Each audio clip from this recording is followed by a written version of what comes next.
বছরের প্রথম দিনেই নতুন বই দিতে চায় সরকার, ফিরছে 2012 সালের পাঠ্যক্রম।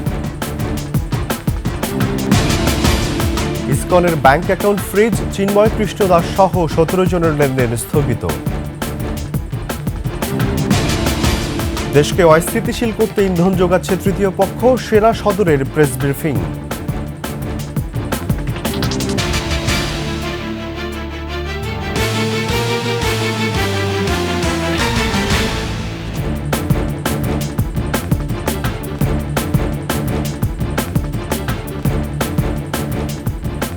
শুনছিলেন সংবাদ শিরোনাম।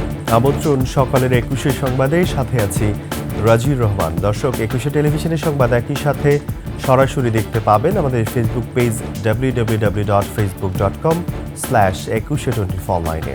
এছাড়া সাবস্ক্রাইব করতে পারেন www.youtube.com/@21shTV চ্যানেলে।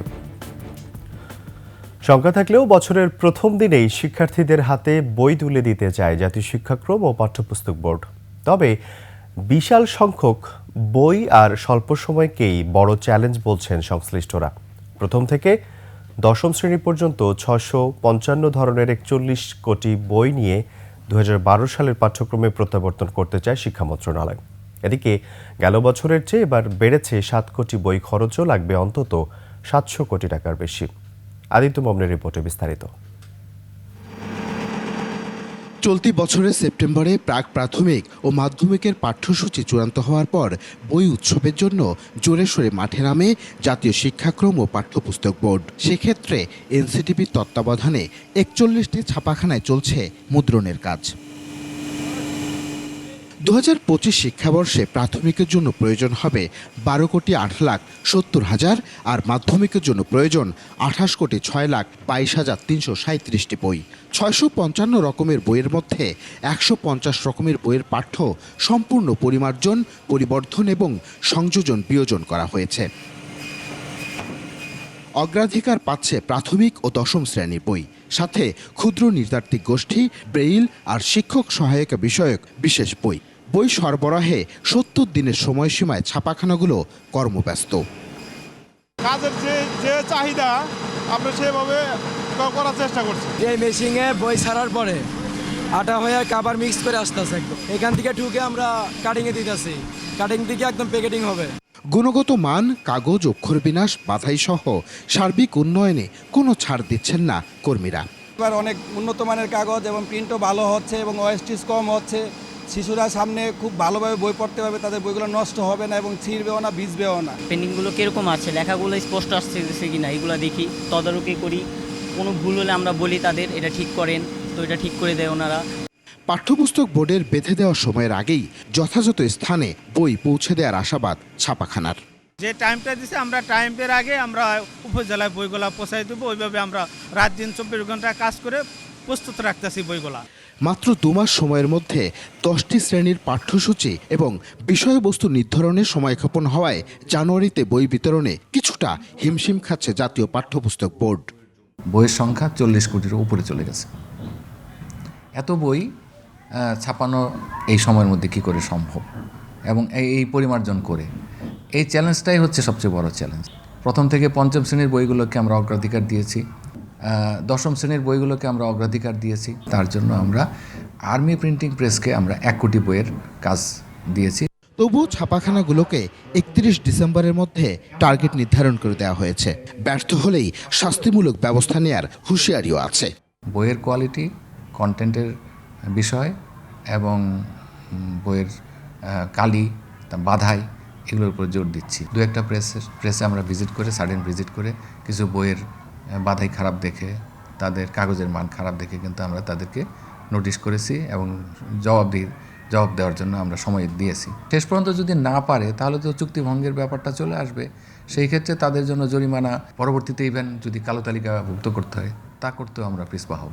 এত কিছু পরিবর্তনের পরেও শিক্ষা বোর্ড ফিরছে 2012 সালের সিলেবাসে। 700 কোটি টাকার মতো এবার আমরা বেশি চেয়েছি। আদিত্য মামুন, 21শে টেলিভিশন, ঢাকা।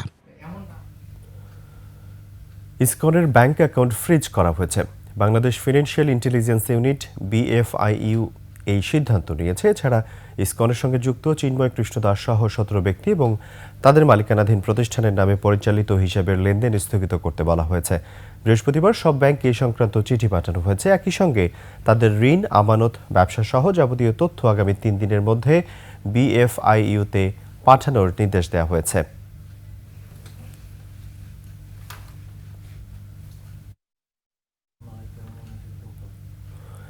ইসকন নিষিদ্ধ করার পরিকল্পনা সরকারের এখনও নেই। বৃহস্পতিবার উপদেষ্টা পরিষদের বৈঠক পরবর্তী প্রেস ব্রিফিংয়ে একথা জানান পরিবেশ উপদেষ্টা সৈয়দা রিজওয়ানা হাসান। আর সাম্প্রদায়িক সম্প্রীতি বজায় রাখতে সকল অংশীজন নিয়ে ঐক্য নিশ্চিতে সরকার কাজ করছে বলে জানান উপদেষ্টা মাহফুজ আলম।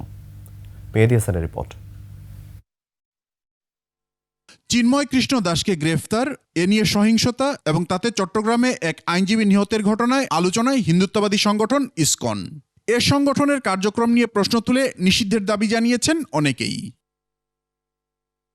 বৃহস্পতিবার উপদেষ্টা পরিষদের বৈঠক পরবর্তী প্রেস ব্রিফিংয়ে এ বিষয় নিয়ে প্রশ্ন করা হলে উপদেষ্টারা জানান, এ নিয়ে সরকারের শীর্ষ পর্যায়ে এখনো কোনো আলোচনা হয়নি।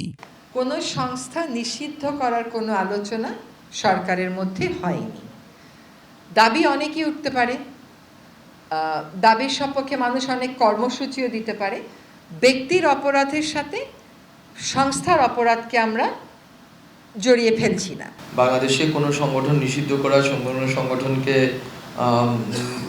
কোনো সংগঠনকে নিবন্ধন বাতিল করা বা যেই ধরনের আইনি উদ্যোগেই হোক না কেন, এটা নির্দিষ্ট প্রক্রিয়া অনুসরণ করে এবং তদন্ত সাপেক্ষে আমরা এটা করতে চাই, যাতে কোনো কোয়ার্টার্সে কোনো ধরনের অনিশ্চয়তা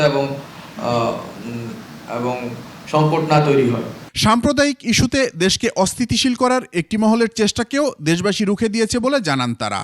এটা যদি আপনারা গতকাল যে পরিস্থিতিটা শান্ত থাকলো এটাও মূল্যায়ন করেন, তাহলেও দেখবেন যে অনেক উস্কানি আসতে পারে, কিন্তু সহসা বাংলাদেশে এসব উস্কানিতে প্ররোচিত বাংলাদেশের সাধারণ মানুষ কখনো হবেন না। এবং বাংলাদেশের এই সাধারণ মানুষের যে স্পিরিটটা, এটা সরকারেরও স্পিরিট।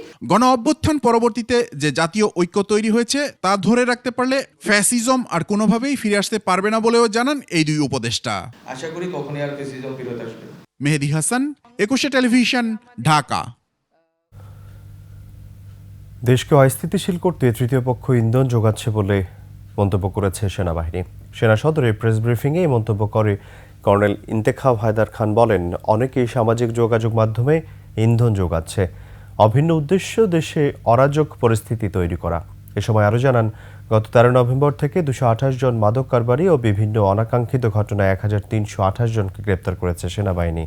এছাড়া গত 2 সপ্তাহে 24টি অবৈধ অস্ত্র ও 365 রাউন্ড গোলাবারুদ উদ্ধার করা হয়েছে। আর 20 জুলাই থেকে বিভিন্ন অভিযানে এ পর্যন্ত সেনাবাহিনীর 123 সদস্য আহত ও 1 জন নিহত হয়েছে বলেও জানান ইন্তেখাব হায়দার খান।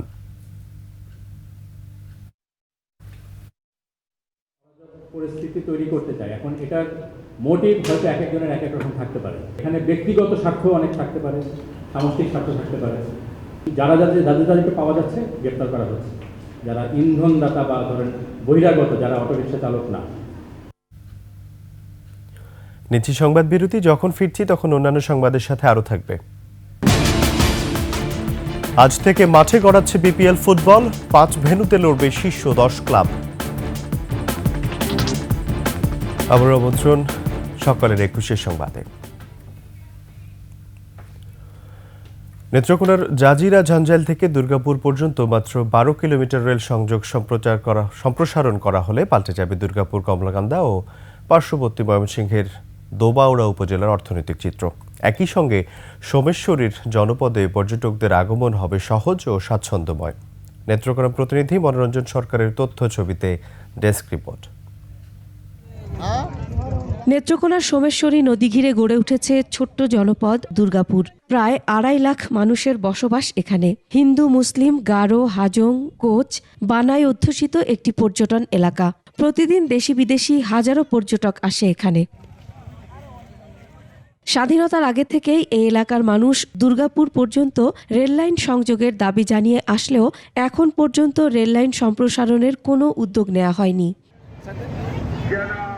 স্থানীয়দের দাবি নেত্রকোনার জারিয়া ঝাঞ্জাইল হতে দুর্গাপুর পর্যন্ত মাত্র 12 কিলোমিটার রাস্তার রেললাইন সংযোগ সম্প্রসারণ করা হলে পাল্টে যাবে মানুষের আর্থসামাজিক জীবন। অনেক যাত্রী ভোগান্তি শেষ নেই। আমাদের দুর্গাপুরে একটা রেল স্টেশন হলে আমাদের সাধারণ মানুষের অনেকটা ভালো হবে। কলমাকান্দা, দুয়াবড়া, দুর্গাপুর 3 এলাকার লোক এই রাস্তা দিয়ে যাতায়াত করে, এই ট্রেন দিয়ে যাতায়াত করে। রেল লাইনটা ওই না একটু আমরা বিভিন্ন জায়গায় চলাফেরা করতে পারি না, মাল সামান অনেক নষ্ট হয়। বিভিন্ন অঞ্চল থেকে সরাসরি মানুষ এখানে এসে এই সৌন্দর্যগুলো উপভোগ করতে। ময়মনসিংহ থেকে এখানে আসার যে যাতায়াত ব্যবস্থাটা, তো দুর্গাপুর থেকে এখানে ট্রেন আসলে ট্রেনের সুযোগ সুবিধাটা হলে ভালো হতো। জেলা প্রশাসন জানায় রেললাইন সম্প্রসারণের প্রস্তাব সরকারের সংশ্লিষ্ট দপ্তরে পাঠানো হয়েছে। প্রাকৃতিকভাবেই এই জায়গাগুলো অপরূপ সুন্দর, সেই জায়গাগুলো দর্শন করতে আমাদের অনেক দর্শনার্থী যায়। মানুষের অবাধ চলাচলের সুযোগ করে দিতে পারি তাহলে এটি খুবই ভালো এবং আমরা সেই লক্ষ্যে কাজ করে যাচ্ছি। রেললাইন সংযোগটা স্থাপন হলে প্রতি বছর সরকার পাবে মোটা অঙ্কের রাজস্ব। Masuma Lisa, desk report, 21 television.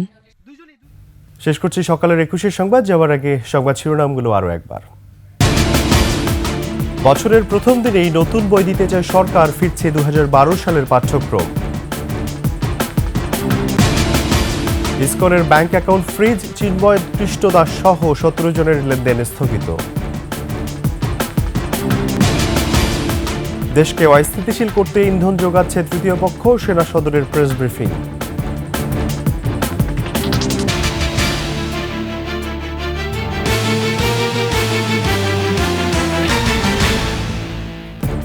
সর্বশেষ সংবাদ জানতে ডায়াল করুন 2021 নম্বরে আর ভিজিট করুন 21-tv.com এই ওয়েবসাইটে। এছাড়া ফেসবুকে ভিজিট করতে পারেন www.facebook.com/2124 অনলাইনে। এছাড়া সাবস্ক্রাইব করতে পারেন www.youtube.com/@21tv চ্যানেলে। এতক্ষণ সঙ্গে থাকার জন্য ধন্যবাদ। পরবর্তী সংবাদ সকাল 9টায় দেখার আমন্ত্রণ রইল। 21-এর সাথেই থাকুন।